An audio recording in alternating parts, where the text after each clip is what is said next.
Hello, welcome to your Alaris GH Plus Care Fusion syringe pump training.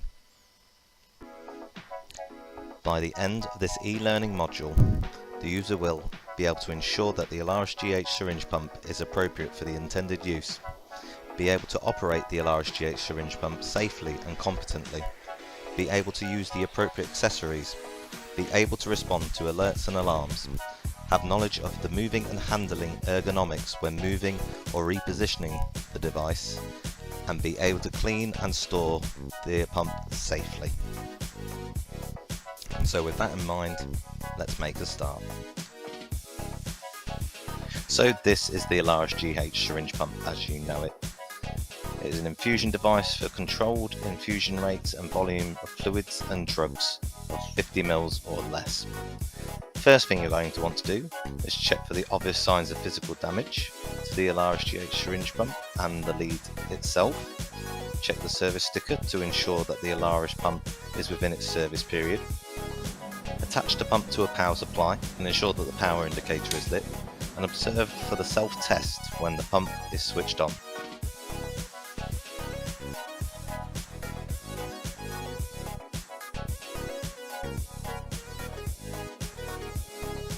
So, apologies for the wall of text. Are there any limitations or contraindications for the use of the device? So this device should only be used by staff who have been trained and assessed as competent as per the NUH Medical Devices training policy. Ensure that all visual and functional checks are performed before use to ensure that you have a working pump. Ensure that all accessories are available, and the pump has a 4-hour battery life. It is rate dependent, and it is best practice to have it plugged in and charging whenever possible. Knowledge of moving and handling ergonomics when moving or repositioning the device. So the total weight of the device is approximately 2.7 kilograms. Ensuring a moving and handling risk assessment has been completed if required. And if in doubt regarding the moving and handling of this device, contact your local moving and handling link person or the authorised trainer assessor for this device. So to identify relevant accessories to be used with the pump, the Alaris syringe pump should only be used with the BD plastic pack or Law-Lock syringes size 5 ml to 50 ml according to the amount of fluid required. Do not use any other brand of syringe in this pump. An extension set will be required with clamp and a drip stamp. So features of the pump. You have the on-off button, you have the run button, the hold button, the chevron buttons, and soft keys 1, 2, 3. You have the display button, the options key, the purge bolus key, the mute button, and the pressure option button. You have a syringe clamp, you have finger grips for a positive plunger gripper, and a plastic cover to keep your syringe secure, and also a high visibility alarm indicator.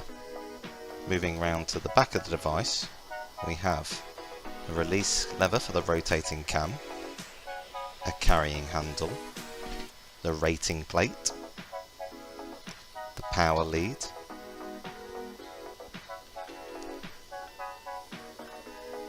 wasn't quite expecting that. Beneath that you've got the potential equalization and the IR communications port, the folded pole clamp, the speaker, and the extension set hook.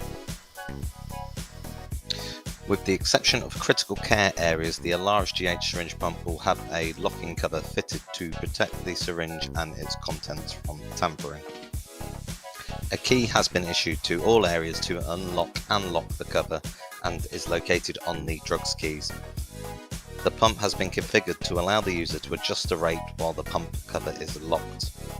Just insert the key into the lock and turn either way to unlock. Adjusting the pump's height relative to the patient's heart level can lead to a temporary increase or decreases in fluid delivery. If using multiple syringe pumps to one patient, it is not clinically feasible to have all pumps level with the patient's heart. Place the high risk or life-sustaining medications as close to the patient's heart as possible. If infusing multiple high-risk or life-sustaining medications, consider placing the pumps infusing the lowest rates as close to the level of the patient's heart as possible. So you take your syringe, you draw up your medication as you would, you get your extension set with clamp and attach using aseptic non-touch technique. You then manually prime the line and ensure you clamp off before you go any further. So this is your syringe pump as you would find it. You unlock the plastic cover, you lower the syringe clamp, you pull back the plunger, you insert your syringe with the mils, ensuring that the drug sticker is visible on the front, and make sure that the syringe flange is in the syringe flange clamp. Ensure that your clamp is put down and your plunger is pushed forward with your plunger grippers past the plunger flange, and then close, ensuring you don't clamp the line. So connect the pump to a power supply, check that the power light is illuminated green, press the on-off key once to turn the pump on, and press for 3 seconds to turn the pump off. The pump runs a short self-test when it turns on. The pump will then display the following display test pattern: the date and time, check that these are correct if you can, if you're quick enough, and the data set name, version number and release date and time. If there is some data still on the pump, i.e. someone hasn't pressed clear setup, then it will ask you to press clear setup. It appears on the right of the screen when the self-test is complete. A new pump, new patient, always clear the setup to remove the previous infusion information unless there is some other reason why you would want to keep it. Once you have cleared the setup, the pump will display 3 profiles: adult general, adult critical care and adult cardiac. Adult general is used by most areas in the trust, including maternity. Adult critical care is only to be used by the critical care areas. Adult cardiac is only to be used by cardiac intensive care unit. If the pump is displaying the correct profile for your area, click yes. If the pump is not displaying the correct profile for your area, click no and choose the correct profile from list and then confirm profile. So how to initiate and start a prescribed infusion using drug select or drug name. First off, never use the option to set volume to be infused over time. Staff have been found to be using this option and not calculating the rate themselves or using second checkers. So prior to programming the pump, always calculate the rate required and have it second checked. Drug names have soft limits which you can override and hard limits which cannot be overridden to protect the patient. The guardrail limits were written in line with producer guidance. So, for the purpose of this example, we are going to use insulin. So we've got mils per hour drugs. On our guardrails profile, we will select the row with I in. We will press our OK button. Then use the chevron buttons to go down to insulin and press OK. You can see the concentration, 50 units and 50 mils equals 1 unit per mil. Ensure that is correct and then press OK. And now we've got some information on the device. It says we're on hold. It says we've got 1 mil per hour, 1 unit per hour. We've got our adjust buttons now with chevrons. BD Plastipack syringe. We can change the type of syringe, however it is not a Terumo syringe, it is a BD Plastipack syringe. So we'll swap that back and confirm. We've got some more information here. We've got the drug. We've got the volume. Volume to be infused button now, and battery indicator and pressure indicator. So now I get to change the rate at which I infuse the medicine. I can use my chevron keys to move up and down in my rates. I'm going to try and infuse 40 units per hour. Obviously that's not very good for insulin, and so it will not let me. That is a hard limit for the drug. I'm going to try and move it down to something a bit more respectable, so let's try 18 units per hour. And it still comes up with a warning. It says that 10 units per hour is my soft limit. Do I want to override that limit? Now I get the choice of saying no or yes. If you get this option, I'd always advise going to the doctor and just ensuring that that is the limit that is the amount that you want to give. Then press green. It will now show that you are infusing. With a few bits of different information, it will show you the volume infused, the drug you are infusing, and how long is left on that syringe.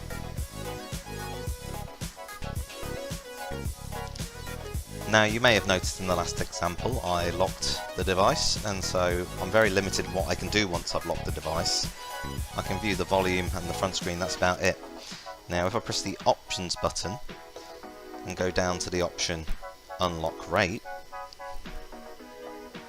press OK, now I can change everything as I see fit.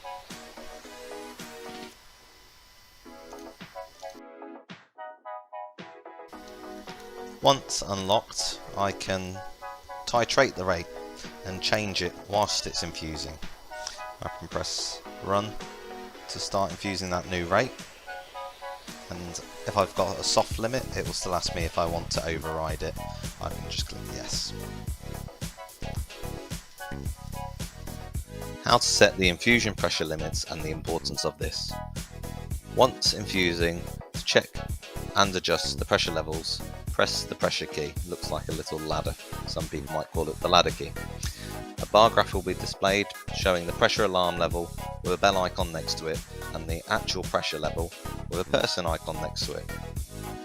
There are 8 levels in total, but ordinarily we only use 3 of these, levels 2, 3 and 4.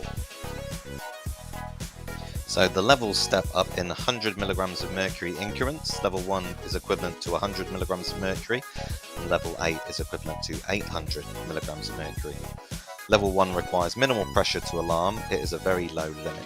Level 2 is to be used with low alarm limit for those with frail veins or whose veins require greater protection and monitoring. Level 3 is the default setting and is suitable for most infusions. Level 4 is for the infusion of thicker drugs or for faster infusions. Level 5 can be used for Hicks, picks and ports when fine bore extension sets require extra pressure to infuse. Do not set the pressure any higher than level 5. Levels 6, 7 and 8 are used exclusively in the critical care areas during delivery of a bolus. The pump will automatically increase the pressure limit to allow a bolus infusion and then reverts to the set limit. So to change the infusion pressure, whilst that option is open, select the pressure level you want, press OK to confirm and exit the screen. So to set volume to be infused, not volume to be infused over time, you can see it there, VTBI, press that button, and then we can use our chevron buttons to change how much we want to infuse. So the reason you might want to do this is in terms of a sliding scale. If you had, say, 7 mils, 7 units an hour, and you wanted to check the blood sugar in an hour, then you could set it to alarm at that 7 mils an hour's time to remind you.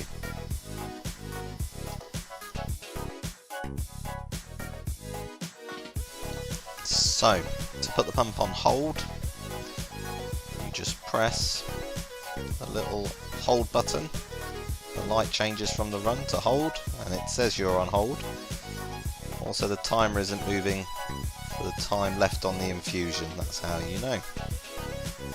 So to change a syringe, first put it on hold, make sure you clamp the line to the patient, turn the key to unlock the plastic cover, in which case you can undo the plunger, undo the syringe clamp, and remove your syringe. And here's one I made earlier. Put it in the same way you did earlier.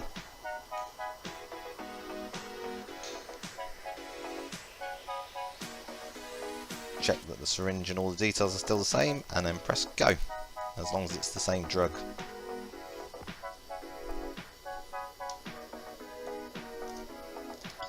At this point you might want to clear the volume infused. If you just click the volume on the soft button, clear volume, yes, and there you go, simple as that. So there may be times where you want to access the infusion setup, either to change the drug or some other details. So in that case, stop the infusion to start with, press the options button and then go down to your infusion setup and press OK. There we can select our mils per hour or drugs. We'll select mils per hour, and you can do this in case you wanted to infuse insulin above the hard limit. However, be aware that may not be the best idea. So there you can see we've gone to 19 mils per hour of our supposed insulin syringe, and now it will let me infuse that out.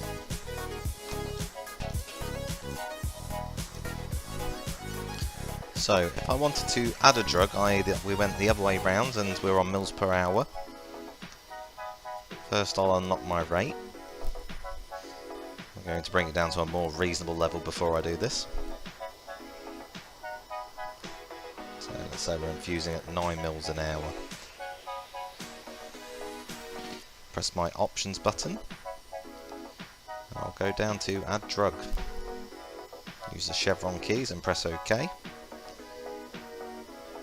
Select the row of I, just like we did earlier, go down to insulin, press OK, ensure that the concentrations all add up, press OK.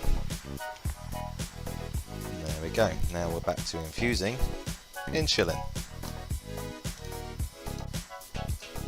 So as you can see, I've got a little arrow next to my units per hour. That means whatever I change with the chevrons, I'm actually changing a unit per hour rate. However, if I wanted to change it by a mils per hour, I can go into my options, use the chevrons and select mils per hour. Press OK. Now you'll see that the arrow is changed and now it's infusing at mils per hour, and it will change by mils per hour. If I wanted to do it the other way round, go into my options, and that mils per hour rate has been replaced by set by dose rate. Go down to that, press OK, and now it is infusing by units per hour. If I wanted to check the dosing summary at any time, I could by going to the options and selecting dose summary and pressing OK. It also tells me the hard limits when I select that. If I wanted to see what people have been pressing within 24 hours, I can select the 24-hour log by going to the same options menu, pressing OK, and it will show me everything that I've done within the past 24 hours since reset. If I want to see the event log by the same logic, I can go into my options menu, go down to the event log and press OK, and that means I can see everything that has been inputted onto this pump for a memory of thousands of inputs.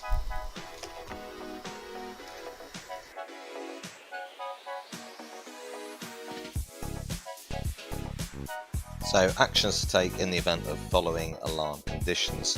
So the alarm indicator colour determines what we should do. We have an amber colour, which can denote an AC power fail, near end of infusion, volume to be infused done, keep vein open, attention, titration not confirmed, and battery low. They need attention as soon as possible. All other alarms are red and need immediate attention. So when you're finished with the pump, stop the infusion, clamp the IV line, unlock the plastic cover, turn the pump off, remove the barrel clamp and the plunger clamp, and remove the syringe. Put the plunger to the centre and close the plastic, if you can. So if there is an error or failure of the device, remove the device from use after ensuring the patient is safe and unharmed. Complete a clinical engineering decontamination form detailing any error codes or messages. If the device is involved in an incident, ensure that the DATEX number is recorded on the decontamination form. Ideally return the device to clinical engineering as it was set up and used. If this is not possible, take an image of the setup and ensure this is uploaded to the DATEX incident form. Cleaning and decontamination of the device. Clean the device following NUH policy or the manufacturer's guidelines using green Canal wipes. Ensure that all obvious signs of dirt and decontamination are removed. Storage of the device: ensure that the device is stored in a clean and dry environment, and ensure that the device is plugged in and switched to charge the battery.